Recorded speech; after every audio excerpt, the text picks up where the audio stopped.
TLD, वायरोपिल, एक्रिप्टिका, जापाविर LT, सिपानेक, delta या रिलाविड D. इन HIV की दवाई के साथ में अन्य रोग की अन्य दवाई साथ में ले सकते हैं या नहीं, इस विषय पर आज हम इस वीडियो में बात करेंगे। मैं HIV AIDS specialist doctor Ketan Ranpariya YouTube की सबसे विश्वसनीय और एडवर्टाइजमेंट फ्री चैनल्स में आपका स्वागत करता हूं।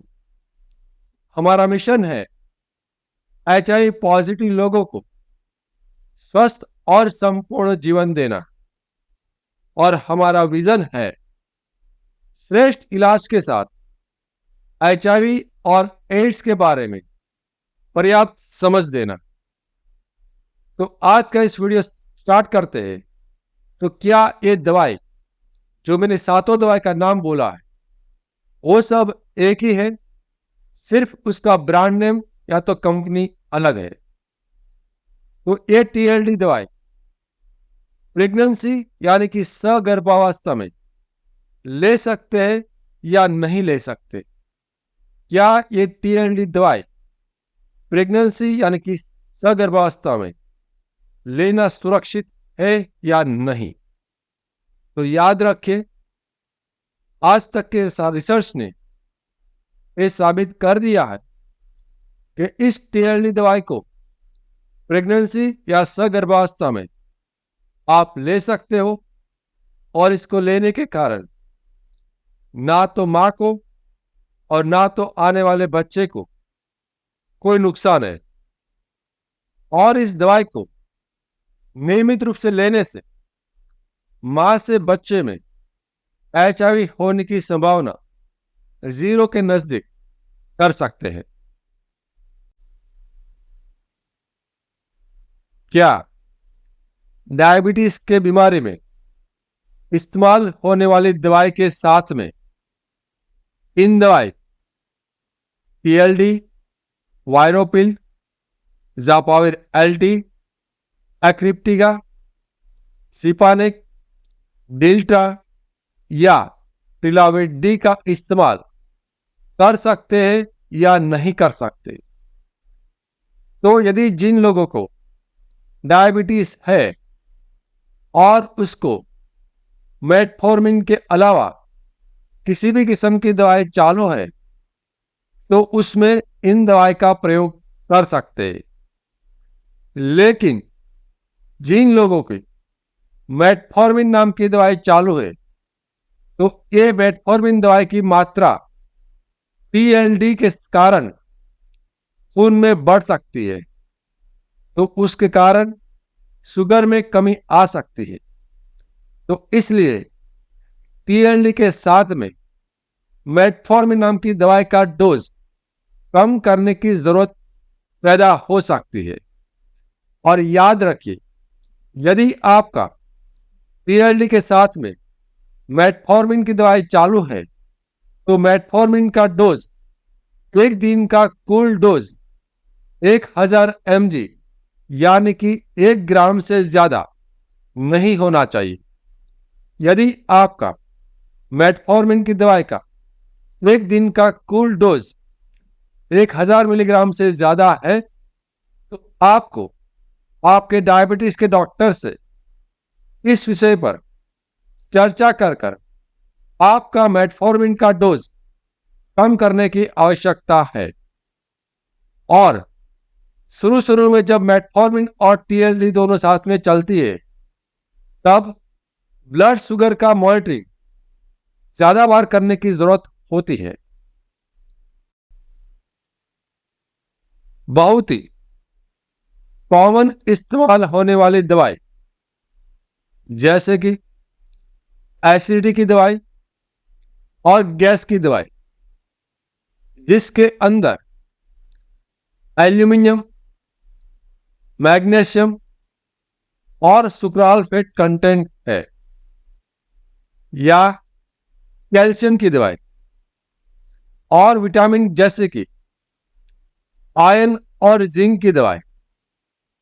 तो क्या इन किस्म की दवाई के साथ में टीएलडी, वायरोपिल, जापाविर एलटी, एक्रिप्टिका, सिपानेक, बिल्ट्रा या टिलाविड डी दवाई को साथ में ले सकते हैं या नहीं ले सकते? तो ये बहुत ही बार बार इस्तेमाल होने वाली दवाई है। तो इस सवाल के जवाब को ध्यान से सुनिए। तो जो भी मैंने दवाई का नाम लिया, और इस सवाल के दौरान मैं उसको अन्य दवाई के नाम से पहचानूंगा। वापस में अन्य दवाई में क्या क्या शामिल है एक बार दोहराता हूं। एसिडिटी और गैस की दवाई जिसके अंदर एल्यूमिनियम, मैग्नीशियम, सुक्राफेट है, कैल्शियम, आयरन या जिंक है। तो इस अन्य दवाई के साथ में आपको टीएलडी की दवाई कभी भी एक साथ में नहीं लेना चाहिए। तो क्या ये अन्य दवाई को बंद करना जरूरी है? तो नहीं, आपको इस अन्य दवाई को बंद करने की जरूरत नहीं है। तो फिर इसका सॉल्यूशन क्या है? आपको ये टीएलडी और अन्य दवाई के बीच में कुछ समय का अंतराल रखकर खाना है। तो इसके लिए आपके पास दो ऑप्शन है। पहला है, जिस समय पर आप टीएलडी ले रहे हो उसको 2 घंटे के बाद आप ये अन्य दवाई खाइए। दूसरा ऑप्शन है, जिस समय पर आप टीएलडी ले रहे हो उससे 6 घंटे पहले ये अन्य दवाई खाए। तो इन दो दवाई के बीच में कोई इंटरेक्शन नहीं होगा और दोनों दवाई सही तरीके से काम करेगी। मैं वापस एक बार दोहराता हूं। यदि आप टीएलडी दवाई रात को मान लीजिए कि 8 बजे खा रहे हो, तो आपके पास ऑप्शन है 10 बजे, यानी कि टीएलडी के 2 घंटे के बाद 10 बजे ये अन्य दवाई खा सकते हो। या दूसरा ऑप्शन है, यदि आप टीएलडी को रात को 8 बजे खाते हो तो उससे 6 घंटे पहले कभी भी खा सकते हो। यानी कि 8 में से मैं 6 घंटे माइनस करता हूं तो आएगा दोपहर के 2 बजे। तो आप इस अन्य दवाई को दोपहर के 2 बजे से पहले किसी भी वक्त ले सकते हो, वह चाहे दोपहर का टाइम हो या सुबह का टाइम हो। तो इस तरह से इन किस्म की दवाई में हमेशा अंतर रखिए। क्या टीबी के दर्दी जिसके इलाज के अंदर रिफाम्पिसिन नाम की दवाई का इस्तेमाल हो रहा है, या एपिलेप्सी यानी कि मिर्गी के अंदर कार्बामेजेपाइन नाम की दवाई का इस्तेमाल हो रहा है, तो क्या इन लोगों में टीएलडी, सिपानेक, बिल्ट्रा, टिलाविड डी, वायरोपिल, एक्रिप्टिका या जापाविर एलटी इन दवाई का इस्तेमाल हो सकता है या नहीं हो सकता? तो जवाब है कि इन लोगों के अंदर टीएलडी के साथ में इन दवाई का इस्तेमाल तो हो सकता है, लेकिन टीएलडी के अंदर जो डी नाम की दवाई है, डॉल्टुग्रावेन, उसकी मात्रा डबल करनी पड़ेगी। ऐसा क्यों? क्योंकि रिफाम्पिसिन और कार्बामेजेपाइन नाम की जो दवाई है वो खून के अंदर टीएलडी के अंदर की जो डॉल्टुग्रावेन नाम की दवाई है उसकी मात्रा कम कर देती है। तो डॉल्टुग्रावेन नाम की दवाई का पर्याप्त मात्रा में लेवल रखने के लिए एक एक्स्ट्रा डोज डॉल्टुग्रावेन का देना रहेगा, और ये डोज 12 घंटे के अंतराल पे देना होता है। तो जो लोग टीबी की रिफाम्पिसिन और एपिलेप्सी की कार्बामेज़ेपिन दवाई के साथ में टीएलडी दवाई खा रहे हैं तो 12 घंटे के बाद एक्स्ट्रा डोज डॉल्टुग्राविल का अलग से लेना है। एग्जाम्पल के तौर पर यदि कोई इंसान टीएलडी रात को 9 बजे खा रहा है तो इस इंसान को डी यानी कि डॉल्टुग्राविल का दवाई सुबह 9 बजे खाना रहेगा। और इसका उल्टा, यदि कोई इंसान टीएलडी की दवाई सुबह 9 बजे खा रहा है तो एक्स्ट्रा डी यानी कि डॉल्टुग्राविल की दवाई का डोज रात को 9 बजे खाना रहता है। एक्स्ट्रा डोज नहीं खाने पर दवाई की असर कम हो जाती है, वायरल लोड बढ़ सकता है और ड्रग रेजिस्टेंस यानी कि दवाई फेल होने का खतरा भी रहता है। तो जब तक रिफाम्पिसिन और कार्बामेज़ेपिन दवाई चलती है उससे एक्स्ट्रा 15 दिन तक एक्स्ट्रा डॉल्टुग्राविल दवाई का डोज लेना होता है।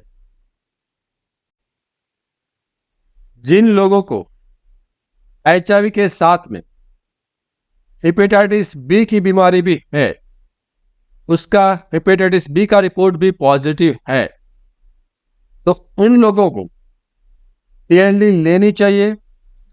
और टीएलडी लेने से उसको क्या फायदा होने की संभावना है, इस बारे में अब हम जानेंगे।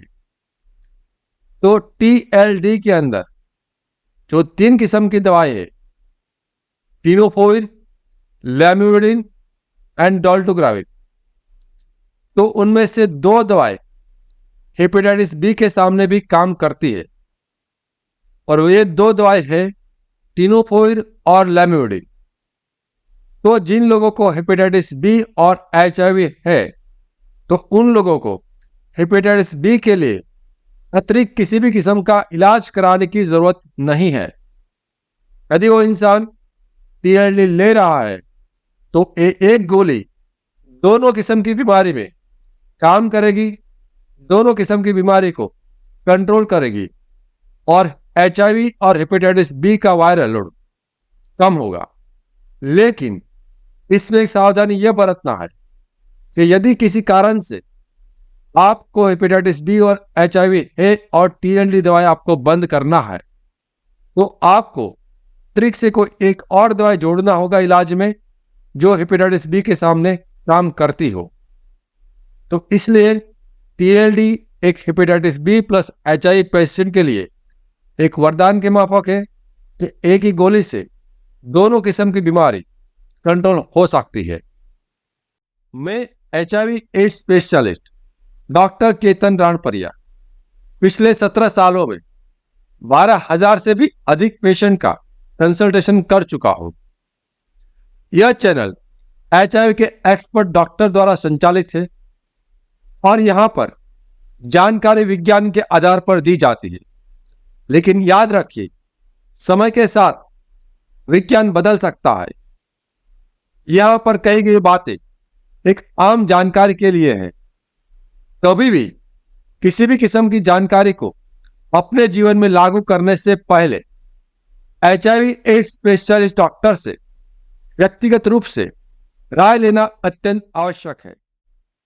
यदि आप एचआईवी ट्रीटमेंट के बारे में और जानकारी पाना चाहते हो तो स्क्रीन की लेफ्ट साइड के प्लेलिस्ट को क्लिक करें। और यदि आप एचआईवी की मेडिसिन के बारे में अधिक जानकारी पाना चाहते हो तो स्क्रीन के राइट साइड पर दिए गए प्लेलिस्ट पर क्लिक करें।